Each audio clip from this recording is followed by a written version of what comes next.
विद्यार्थी मित्रांनो, your online गुरुजी यूट्यूब चॅनलमध्ये तुम्हा सर्वांचं स्वागत। तर या व्हिडिओमध्ये आपण त्रिकोणाचे शिरोलंब व मध्यगा म्हणजे काय हे समजून घेणार आहोत। जर आणखी तुम्ही माझ्या चॅनलला सबस्क्राइब केले नसेल तर खाली दिलेल्या सबस्क्राइब बटनाला क्लिक करा व त्यासमोरील बेल आयकॉनला दाबायला विसरू नका। चला तर पाहूया त्रिकोणाचे शिरोलंब व मध्यगा। मग आता सर्वप्रथम त्रिकोणाचा शिरोलंब म्हणजे काय हे आपण समजून घेऊयात। तर पहा, या ठिकाणी एक त्रिकोण दिलेला आहे, त्रिकोण ABC। आता या त्रिकोण ABC मध्ये तीन शिरोबिंदू आहेत, म्हणजे त्रिकोणाचा हा पहिला शिरोबिंदू A, बिंदू B आणि बिंदू C, म्हणजे त्रिकोणाला तीन शिरोबिंदू असतात। मग जेव्हा त्रिकोणाच्या एका शिरोबिंदूवरून त्रिकोणाच्या त्या शिरोबिंदू समोरच्या बाजूवर जेव्हा लंब काढला जातो, आता लंब कशाला म्हणतात तर जी रेषा आपण शिरोबिंदूमधून समोरच्या बाजूवर काढतो त्या रेषेमुळे त्या ठिकाणी तयार होणारा कोन जर 90 अंशाचा असेल तर त्या रेषेला लंब रेषा असे म्हणतात। मग या ठिकाणी बिंदू A मधून जेव्हा आपण एक लंब या ठिकाणी बाजू BC वर काढलेला आहे, त्या ठिकाणी 90 अंशाचा कोन झालेला आहे, तेव्हाच आपण त्याला लंब म्हणतो। मग अशा प्रकारच्या लंब रेषा खंडास त्या त्रिकोणाचा शिरोलंब असे म्हणतात। म्हणजे त्रिकोणाच्या शिरोबिंदूमधून समोरील बाजूवर काढलेला जो लंब असतो त्या लंब रेषा खंडास त्रिकोणाचा शिरोलंब म्हणतात। मग आता या त्रिकोण ABC मध्ये रेख AP जो आहे, हा रेख AP काय आहे, शिरोलंब आहे या त्रिकोणाचा। मग आता त्रिकोणामध्ये एकच शिरोलंब असतो का तर नाही, त्रिकोणाचे जितके शिरोबिंदू आहेत, म्हणजे त्रिकोणाला तीन शिरोबिंदू असतात, मग या ठिकाणी त्या प्रत्येक शिरोबिंदूमधून आपण समोरील बाजूवर काय करू शकतो, लंब काढू शकतो। मग अशा त्या तिन्ही लंबास त्या त्रिकोणाचे शिरोलंब असे म्हणतात। मग आता या ठिकाणी AP हा एक तर शिरोलंब आपण पाहिला। आता या ठिकाणी जेव्हा आपण B या त्रिकोणाचा दुसरा शिरोबिंदू B, मग आता या B या शिरोबिंदूपासून जर एक दुसरा लंब आपण बाजू AC वर काढला तर तो एक काय झाला, त्या ठिकाणी त्या त्रिकोणाचा शिरोलंब झाला। मग या ठिकाणी मी याला नाव देतो Q आणि मग हा रेख BQ हा काय तयार झाला, हा दुसरा शिरोलंब आहे या त्रिकोणाचा। आणि तिसरा, मग त्रिकोणाचा तिसरा शिरोबिंदू आहे बिंदू C। मग आता या बिंदू C पासून जेव्हा मी या समोरील बाजूवर काय करतो, लंब काढतोय, तर हा झाला तिसरा, त्याला मी नाव देतो हा या ठिकाणी बिंदू R। आणि तिसरा जो शिरोलंब आपल्याला या ठिकाणी मिळालेला आहे तो आहे रेख CR। म्हणजे अशा प्रकारे या त्रिकोण ABC चे तीन शिरोलंब आहेत, त्यामध्ये रेख AP, रेख BQ आणि रेख CR। म्हणजे कोणत्याही त्रिकोणाला किती शिरोलंब असतात तर कोणत्याही त्रिकोणाला तीन शिरोलंब असतात। आणि त्या प्रत्येक शिरोलंब बघा, ह्या आकृतीचं जर आपण निरीक्षण केलं तर हे तिन्ही शिरोलंब या ठिकाणी बिंदू O या ठिकाणी काय करतात, एकत्र मिळतात किंवा एकमेकाला छेदून जातात। मग या ठिकाणी हा जो बिंदू आहे बिंदू O याला लंब संपात बिंदू असे म्हणतात। लंब संपात बिंदू, लंब संपात बिंदू कशाला म्हणायचा आहे, त्रिकोणाचे तिन्ही शिरोलंब ज्या ठिकाणी एकमेकाला छेदतात त्या ठिकाणी जो पॉइंट असतो किंवा त्या ठिकाणी जो बिंदू असतो त्याला लंब संपात बिंदू असे म्हणायचे आहे। मग या आकृतीचं मध्ये जर आपण बघितलं तर बिंदू O हा काय आहे, या त्रिकोणाचा लंब संपात बिंदू आहे। तर अशा प्रकारे हे झालं त्रिकोणाचे शिरोलंब। मग लंब संपात बिंदू म्हणजे काय हे तर आपल्याला समजलं। आता त्रिकोणाचे जे तीन वेगवेगळे प्रकार आहेत त्यामध्ये काटकोन त्रिकोण आहे, विशालकोन त्रिकोण आहे आणि लघुकोन त्रिकोण आहे। या तिन्ही त्रिकोणाचा जर आपण विचार केला तर या तिन्ही त्रिकोणातील लंब संपात बिंदू हा एकाच ठिकाणी असतो का, नाही, तर त्रिकोणाच्या प्रकारानुसार त्या त्रिकोणाचा जो लंब संपात बिंदू आहे, म्हणजे त्रिकोणाचे जे शिरोलंब आहेत त्यांचा जो लंब संपात बिंदू आहे त्याचं स्थान वेगवेगळं असतं। मग या ठिकाणी आपण त्या विशालकोन, काटकोन आणि लघुकोन या तिन्ही प्रकारच्या त्रिकोणाचा लंब संपात बिंदू कोठे असतो किंवा त्याचं स्थान कोणतं आहे ते आता आपण पाहणार आहोत। तर सर्वप्रथम आपण काटकोन त्रिकोणाच्या बाबतीत समजून घेऊयात। आता काटकोन त्रिकोण कशाला म्हणतात तर ज्या त्रिकोणातील एखादा कोन हा 90 अंशाचा असतो त्याला आपण काटकोन त्रिकोण म्हणतो। मग आता या ठिकाणी हा त्रिकोण ABC आहे। आता या त्रिकोण ABC मध्ये या ठिकाणी हा कोन जो आहे हा 90 अंशाचा कोन आहे, म्हणून हा जो त्रिकोण आहे तो काटकोन त्रिकोण आहे। मग आता काटकोन त्रिकोणाच्या बाबतीत जर आपण विचार केला किंवा त्रिकोणाचे शिरोलंब आपण कशाला म्हणतो तर त्रिकोणाच्या शिरोबिंदूपासून समोरील बाजूवर जेव्हा आपण लंब टाकतो त्या लंब रेषाखंडास शिरोलंब असं म्हणतात। मग आता या ठिकाणी B या शिरोबिंदूपासून लंब टाकला तर पहा या ठिकाणी समोरील बाजू BC आहे आणि BCवर याच ठिकाणी लंब आला आहे, म्हणजे हा पहिला शिरोलंब झाला. त्यानंतर बिंदू C पासून या ठिकाणी AB वर लंब टाकल्यानंतर या ठिकाणी येऊन मिळाला. आता जो पुढचा आहे बिंदू B पासून मी एक आणखीन लंब टाकलाय, तर तो कुठे येईल, तर अशा प्रकारे या ठिकाणी येईल. म्हणजे जर आपण या काटकोन त्रिकोणाचा विचार केला तर तिन्ही जे शिरोलंब आहेत, म्हणजे पहिला शिरोलंब होता AB, दुसरा शिरोलंब होता BC किंवा रेख CB आणि तिसरा शिरोलंब जो आहे तो या ठिकाणी रेख BD. मग हे तिन्ही जे शिरोलंब आहेत ते कोणत्या ठिकाणी एकत्र आलेले आहेत, बिंदू B जवळ आलेले आहेत. म्हणजे या तिन्ही शिरोलंबाचा जो लंब संपात बिंदू आहे तो आहे बिंदू B. मग आता काटकोन त्रिकोणाचा जर विचार केला तर काटकोन त्रिकोणाचा जो लंब संपात बिंदू असतो तो काटकोन त्रिकोणावरील एक शिरोबिंदू असतो. म्हणजे काटकोन त्रिकोणावरच असतो, तो मध्ये नसतो किंवा त्रिकोणाच्या बाहेर नसतो, तर तो त्या त्रिकोणावरच असतो. म्हणजे अशा प्रकारे काटकोन त्रिकोणातील शिरोलंबाचे लंब संपात बिंदू जो असतो तो त्या त्रिकोणावरच असतो.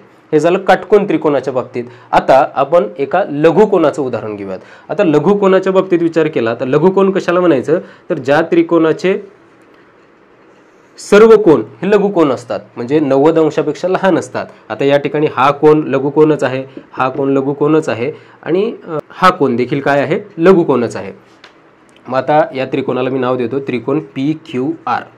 मग आता त्रिकोण PQR चे शिरोलंब आपण काढून घेऊयात. शिरोलंब कशाला म्हणतो आपण, तर त्रिकोणाच्या शिरोबिंदूपासून समोरच्या बाजूवर जेव्हा आपण लंब काढतो त्याला शिरोलंब म्हणतो. तर या ठिकाणी PA Q पासून लंब काढला, या ठिकाणी हा झाला QB आणि R पासून एक लंब या ठिकाणी काढला मी, तर या ठिकाणी काय झाला RC. तर हे तिन्ही शिरोलंब कोण्या ठिकाणी एकत्र मिळालेले आहेत, तर या ठिकाणी, याला नाव दिला मी O. तर हा O जो आहे तर या त्रिकोणाचा काय आहे, लंब संपात बिंदू आहे. मग आता जर लघुकोन कोनाच्या बाबतीत जर आपण विचार केला तर लघुकोन कोनाचा हा जो लंब संपात बिंदू आलेला आहे तो कुठं आलेला आहे, त्रिकोणाच्या आतमध्ये आलेला आहे. म्हणजे काटकोन त्रिकोणाच्या बाबतीत आपण विचार केला तर काटकोन त्रिकोणाचा लंब संपात बिंदू हा त्रिकोणावरच होता, म्हणजे त्रिकोणाचाच एक शिरोबिंदू होता. लघुकोन त्रिकोणाचा लंब संपात बिंदू हा त्या त्रिकोणाच्या आतमध्ये येतो. तर आता तिसरा जो प्रकार आहे विशालकोन त्रिकोणाचा तो आपण पाहूया. आता विशालकोन त्रिकोण कशाला म्हणायचं, तर ज्या त्रिकोणातील एक कोन हा विशाल कोन असतो त्याला काय म्हणायचं आहे, विशालकोन त्रिकोण म्हणायचं आहे. तर या ठिकाणी पहा हा कोन काय आहे, विशाल कोन आहे. विशाल कोन कशाला म्हणतो आपण, तर ज्या कोनाचं माप हे 90 अंशापेक्षा जास्त असतं त्याला विशाल कोन म्हणतो. आणि या त्रिकोणामधील एक कोन विशाल कोन आहे, म्हणजे हा विशाल कोन त्रिकोण आहे. मग या ठिकाणी जर आपण पाहिलं तर आता लंब काढायचा आहे. मग आता इथून जर आपण समोरील बाजूवर लंब काढला तर तो 90 अंशाचा होईल का, होणार नाही. कारण या X बिंदूपासून जर आपण शिरोलंब काढला किंवा समोरच्या बाजूवर असा आतल्या बाजूला घेण्याचा प्रयत्न केला तर तो लंब होणार नाही, तो विशाल म्हणजे त्या ठिकाणी 90 अंशापेक्षा जास्त कोन होईल. मग त्यासाठी आपल्याला काय करावं लागेल, मग या ठिकाणी अशा प्रकारचा लंब येईल. पण इकडे YZ पर्यंतच ही बाजू आहे, या पुढे ही बाजू नाही. मग समजा आपण ही काल्पनिक ही जोडून घेऊयात अशा प्रकारे, म्हणजे इथपर्यंत आला, तो कुठपर्यंत आला, हा जो येणारा लंब होता तो X शिरोबिंदूपासून काढलेला जो लंब होता हा YZ म्हणजे या त्रिकोणाच्या बाहेरच्या बाजूला आला या ठिकाणी. मग आता Z या बिंदूपासून जर आपण शिरोलंब काढला, जर या बाजूवर काढण्याचा प्रयत्न केला तर तिथं 90 अंशाचा कोन होणार नाही, म्हणजे तो लंब होणार नाही. मग या ठिकाणी आपण या बिंदूपासून जर घेतला तर परत तो कुठे येईल, तर याच ठिकाणी, म्हणजे ही जी काल्पनिक आपण पुढे वाढवून घेतलो त्या ठिकाणीच येत आहे. आणि इथं जर लंब काढायचा म्हणला तर पहा या Y या बिंदूपासून काढला तर तो लंब होणार नाही. मग या ठिकाणी आपल्याला काय करावं लागेल, हा इथूनच काढावं लागेल, तर त्या ठिकाणी काय होईल, लंब होईल. म्हणजे जर आपण विशालकोन त्रिकोणाचा विचार केला तर हे तिन्ही शिरोलंब कोण्या ठिकाणी एकत्र मिळालेले आहेत, तर त्या त्रिकोणाच्या बाहेरच्या बाजूला. मग हा जो आहे बिंदू A जो आहे तो हा A बिंदू या ठिकाणी काय तयार झालेला आहे, या त्रिकोणाचा लंब संपात बिंदू झालेला आहे. म्हणजे जे तीन प्रकार आपण बघितले त्रिकोणाचे, काटकोन त्रिकोण, लघुकोन त्रिकोण आणि विशालकोन त्रिकोण, या तिन्ही त्रिकोणाच्या बाबतीत जेव्हा आपण या लंब संपात बिंदूचं स्थान बघतो त्यावेळेस काटकोन त्रिकोणाचा लंब संपात बिंदू हा त्या त्रिकोणावरच असतो किंवा त्या त्रिकोणापैकीच त्रिकोणाचे जे 3 शिरोबिंदू आहेत त्यापैकीच एखादा असतो आणि लघुकोन त्रिकोणाचा जो लंब संपात बिंदू असतो तो लघुकोन त्रिकोणाच्या आतमध्येच असतो, तर विशालकोन त्रिकोणाचा जो लंब संपात बिंदू असतो तो त्रिकोणाच्या बाहेरच्या बाजूला असतो। हे आपल्याला माहीत असणं गरजेचं आहे आणि यावर आधारित परीक्षेमध्ये देखील प्रश्न विचारले जाऊ शकतात। तर हे झालं त्रिकोणाचे शिरोलंब। आता आपण पाहूया त्रिकोणाची मध्यगा कशाला म्हणायचं आहे। मग आता त्रिकोणाचा शिरोलंब कशाला म्हणतात हे तर आपल्याला समजलेलं आहे। आता त्रिकोणाची मध्यगा कशाला म्हणायचं आहे तर पहा, ज्याप्रमाणे आपण शिरोलंब समजून घेतलं अगदी तशाच प्रकारे मध्यगा आहे। त्रिकोणाच्या शिरोबिंदू आणि त्रिकोणाच्या ज्या समोरची बाजू असते त्या समोरच्या बाजूचा मध्यबिंदू यांना जोडणारी जी रेख असते किंवा रेषाखंड असतो त्याला त्या त्रिकोणाची मध्यगा म्हणतात। आपण आकृतीच्या सहाय्याने समजून घेऊयात। तर पहा, हा त्रिकोण आहे, त्रिकोण ABC। आता या त्रिकोणामध्ये 3 शिरोबिंदू, बिंदू A, बिंदू B आणि बिंदू C हे या त्रिकोणाचे 3 शिरोबिंदू आहेत। आता या ठिकाणी मी ही जी रेख आहे, रेख AC, आता या रेख AC चा बरोबर मी मध्यबिंदू या ठिकाणी काढलेला आहे, ज्यामुळे या रेख AC चे 2 समान भाग झाले आहेत। त्या बिंदूला मी L नाव दिलं, तर रेख AL आणि रेख CL असे 2 भाग त्या बाजूचे झाले। मग ज्या बिंदूमुळे त्या बाजूचे 2 समान भाग झाले त्या बिंदूला आपण मध्यबिंदू म्हणतो। मग आता त्रिकोणाचा शिरोबिंदू व त्याच्या समोरील बाजूचा मध्यबिंदू यांना जोडणारी जी रेष असते त्याला मध्यगा असे म्हणतात। मग आता या आकृतीमध्ये जर आपण पाहिलं तर मध्यगा कोण आहे, रेख BL। रेख BL ही काय आहे, या आकृतीतील किंवा या त्रिकोणाची मध्यगा आहे। आता मध्यगामुळे काय होतो, तो मध्यगामुळे जी समोरील बाजू आहे त्या बाजूचे 2 समान भाग होतात। मग आता या रेख BL मुळे बाजू AC चे 2 समान भाग झालेत। कोणते भाग आहेत, एक आहे रेख AL आणि दुसरा आहे रेख CL। म्हणजे अशा प्रकारे या मध्यगामुळे समोरील बाजूचे 2 समान भाग होतात।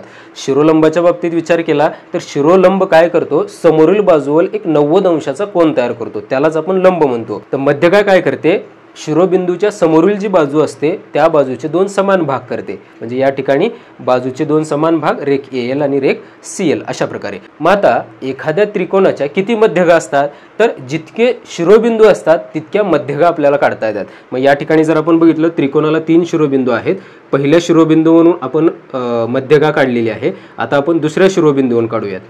तर पहा, या ठिकाणी बिंदू A पासून जर आपण या पुढील बाजूचा जर मध्यबिंदू शोधला, समजा हा बिंदू M हा काय आहे, या BC चा मध्यबिंदू आहे, ज्यामुळे 2 समान भाग झालेले आहेत। मग हा त्रिकोणाचा शिरोबिंदू A आणि मध्यबिंदू B हे दोन्ही जर आपण जोडले तर या बाजू BC चे 2 समान भाग झाले, म्हणून रेख AM जो आहे हा काय आहे, ही या त्रिकोणाची मध्यगा आहे। त्यानंतर तिसरा शिरोबिंदू आहे बिंदू C आणि या बाजूचा मध्यबिंदू जर आपण बघितला तर समजा N हा काय आहे, मध्यबिंदू आहे। मग शिरोबिंदू C आणि मध्यबिंदू N हे दोन्ही जर आपण जोडले तर आपल्याला काय मिळालं, रेख CN मिळाला। हा रेख CN मुळे काय झालेला आहे, तर BN आणि AN या AB च्या 2 किंवा AB चे 2 समान भाग झाले आणि ते काय आहेत, एकरूप आहेत। म्हणजे AN आणि BN या दोन्हीची लांबी तितकीच आहे। म्हणजे अशा प्रकारे मध्यगामुळे काय होतं, त्या त्रिकोणाच्या बाजूचे 2 समान भाग होतात, हे आपल्याला लक्षात ठेवायचं आहे। आणि बघा, या ज्या तिन्ही मध्यगा आहेत या त्रिकोणाच्या अंतर्भागामध्ये म्हणजे त्रिकोणाच्या आतील भागामध्ये एकाच ठिकाणी काय होतात, एकमेकाला छेदतात। तर हा जो बिंदू आहे या बिंदूला आपण नाव देऊया G। मग हा जो G बिंदू आहे याला काय म्हणायचं आहे, मग आपण शिरोलंबाचा विचार केला तर आपण तिथं काय म्हणलं होतं, लंब संपात बिंदू म्हणला होता। आणि या ठिकाणी तो शिरोलंबाचा असल्यामुळे लंब संपात म्हणला होता। पण या ठिकाणी मग या तिन्ही मध्यगा G या ठिकाणी एकमेकीला येऊन मिळतात, तर त्या बिंदूला काय म्हणायचं आहे, मध्यगा संपात बिंदू असे म्हणायचे आहे। मध्यगा संपात बिंदू, शिरोलंबाचा संपात बिंदू लंब संपात बिंदू आणि मध्यगाचा संपात बिंदू मध्यगा संपात बिंदू, हे आपल्याला लक्षात ठेवायचं आहे। आता मध्यगा संपात बिंदू म्हणजे काय हे तर आपल्याला समजलं। मध्यगा संपात बिंदूमुळे काय होतं, जी मध्यगा असते त्या मध्यगेचे 2 भाग होतात। मग आता या ठिकाणी आपण एका मध्यगेचा विचार करूयात। तर या ठिकाणी ही जी AM ही मध्यगा आहे, या एम मध्यगेचे मध्यगा संपात बिंदूमुळे दोन भाग झालेले आहेत. हा एक वरला भाग आणि हा इथला एक हा खाल्ला भाग. ठीक आहे. तर हे जे दोन भाग झालेले आहेत त्या दोन भागाचं प्रमाण काय असतं तर मध्यगा संपात बिंदूमुळे मध्यगेचे जे दोन भाग होतात त्यांचं प्रमाण असतं 2:1. हे आपल्याला लक्षात ठेवायचं आहे, ज्याच्या मदतीनं आपल्याला मध्यगेचे जे दोन भाग आहेत त्यापैकी एका भागाचं किंवा त्या संपूर्ण मध्यगेची लांबी आपल्याला उदाहरणामध्ये काढायची असते. तर त्यामुळं आपल्याला हे प्रमाण माहीत असणं गरजेचं आहे. मध्यगा संपात बिंदूमुळे मध्यगेचे 2:1 या प्रमाणात विभाजन होते. ठीक आहे. मग आता उदाहरण आपण बघूयात. समजा ही जी मध्यगा आहे एम, तर रेख एम ची लांबी आहे 12 सेंटीमीटर. ठीक आहे. किती सेंटीमीटर आहे? 12 सेंटीमीटर आहे. तर ह्याचे जे दोन भाग झालेले आहेत त्यांची लांबी किती असेल आपण काढूयात. ठीक आहे. म्हणजे एजी आणि रेख जीएम यांचं माप आपण काढूयात. मग आता प्रमाण किती दिले? 2:1 दिले. किती दिलेलं आहे प्रमाण? म्हणजे एक जर पहिली जर समजा आपण आता किती आहे माहीत नाही म्हणून आपण x मानूयात. मग आता एजीचं माप किती आहे? 2 पट असते म्हणते. मग आपण समजा त्याला 2x ही एजीची लांबी असेल, 1x ही जीएमची लांबी असेल आणि दोन्ही मिळून किती आहे म्हणते? त्या संपूर्ण रेख एएमची 12 सेंटीमीटर आहे. हे 3x 12 x बरोबर 12/3 म्हणजे हा 3 इकडे भागाकारात गेला. x बरोबर किती आला? 3×12. x बरोबर 4 आला. पण प्रमाण किती आहे बघा. इथं काय होतं? 2 प्रमाण होतं म्हणजे 4च्या दुप्पट आला. म्हणजे पहिली जी लांबी एजी हा जो पहिला भाग आहे त्याची लांबी किती झाली? 4 दूनी 8 सेंटीमीटर कोणाची? एजीची. आणि दुसरा जो आहे जीएमची किती झाली? 4 सेंटीमीटर. म्हणजे जी मध्यगा आहे मध्यगा एकूण 12 सेंटीमीटरची होती. मध्यगा संपात बिंदूमुळे जे दोन भाग झाले त्यामध्ये रेख एजी एक होता आणि रेख जीएम एक होता. त्यांचं प्रमाण 2:1 असतं. तर त्या प्रमाणानुसार आपण इथं काढलेलं आहे. रेख एजीची लांबी मिळाली आपल्याला हे 8 सेंटीमीटर आणि रेख जीएम जे आहे ते 4 सेंटीमीटर. बघा दोन्ही मिळून जर परत झालं तर एकूण 8 आणि 4 12 सेंटीमीटर म्हणजे एकूण 12 सेंटीमीटर. अशा प्रकारे मध्यगा संपात बिंदूमुळे मध्यगेचे जे विभाजन होते त्याचं प्रमाण काय असतं? 2:1 हे प्रमाण असतं. याच्या सहाय्याने आपण त्या मध्यगेची लांबी काढू शकतो किंवा मध्यगेचे जे दोन भाग झाले त्यांची देखील लांबी काढू शकतो. तर अशा प्रकारे हा झाला त्रिकोणाचे शिरोलंब कशाला म्हणायचं आणि त्रिकोणाची मध्यगा कशाला म्हणायचं. आता यावर आधारित परीक्षेमध्ये कशा प्रकारचे प्रश्न विचारले जातात त्याची काही सोडवलेली उदाहरणे आता आपण समजून घेऊया. तर पहा या ठिकाणी 2 उदाहरण दिलेले आहेत. पहिला प्रश्न आहे त्रिकोण LMN च्या लंब संपात बिंदूचे स्थान टिंबटिंब या बिंदूवर आहे. तर या ठिकाणी एक आकृती दिलेली आहे त्रिकोणाची, त्रिकोण LMN. मग आता या त्रिकोणाचा जो लंब संपात बिंदू आहे त्याचं स्थान कोणत्या बिंदूवर आहे हा प्रश्न विचारलेला आहे. मग आता आपण जर त्रिकोणाचं निरीक्षण केलं तर हा काटकोन त्रिकोण आहे आणि आपल्याला माहित आहे की काटकोन त्रिकोणाचा जो लंब संपात बिंदू असतो तो त्या त्रिकोणावरच असतो. मग आता या ठिकाणी या बिंदूपासून निघालेला लंब यम बिंदूपाशी आलाय, इथून निघालेला लंब यम बिंदूपासून आलाय आणि इथून म्हणजे यम पासून निघालेला लंब या ठिकाणी पी बिंदूपाशी आलाय. पण हे तिन्ही जे शिरोलंब आहेत ते कुठे येऊन मिळालेले आहेत? बिंदू यम पाशी मिळालेले आहेत. म्हणजे याचा जो लंब संपात बिंदू आहे तो कुठे आहे? बिंदू यम या ठिकाणी. म्हणजे या प्रश्नाचं उत्तर काय आहे? पर्याय क्रमांक 2 त्रिकोण LMN च्या लंब संपात बिंदूचे स्थान बिंदू यम या बिंदूवर आहे. पुढचा प्रश्न आहे त्रिकोण RTO ची RP ही मध्यगा आहे. GP बरोबर 5 असल्यास मध्यगेची लांबी किती असेल? म्हणजे या ठिकाणी त्रिकोण दिलेला आहे त्रिकोण RTO. यामध्ये GP, आता GP म्हणजे काय दिलेलं आहे? ही मध्यगा आहे म्हणते. म्हणजे RP ही काय आहे? मध्यगा आहे. मध्यगा आहे म्हणजे काय? तर याचे 2 समान भाग झालेले आहेत आणि मध्यगेचा किंवा त्या त्रिकोणाचा मध्यगा संपात बिंदू जो आहे तो या ठिकाणी काय आहे? G हा मध्यगा संपात बिंदू आहे. मग आता मध्यगा संपात बिंदू काय करतो? तर त्या मध्यगेला 2:1 या प्रमाणात विभागतो. ठीक आहे. मग आता GP ची लांबी दिले 5 आहे. तर आपल्याला काय काढायचं आहे? त्या पूर्ण मध्यगेची काढायचं आहे. ठीक आहे. मग आता GP ची दिलेली आहे म्हणजे लहान भागाची दिले, आपल्याला मोठ्या भागाची काढायचं आहे. मग मोठ्या भागाचं प्रमाण काय असतं? 2:1 म्हणजे हा 1 असेल तर हा 2 असतो म्हणजे दुप्पट असतो. मग आता GP जर 5 असेल तर वरला जो भाग आहे वरला जो भाग आहे RG हा किती असेल? 5 × 2 म्हणजे दुप्पट असेल. 5 दूनी 10 म्हणजे त्या मध्यगेचे दोन्ही भाग आपल्याला मिळालेत. एक आहे 5 आणि दुसरा आहे 10.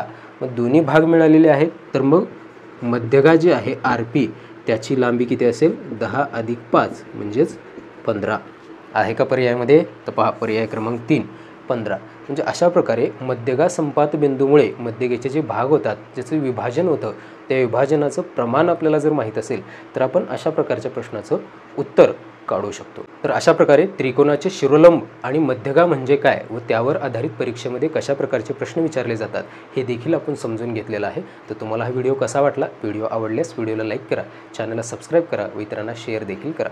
थँक्यू.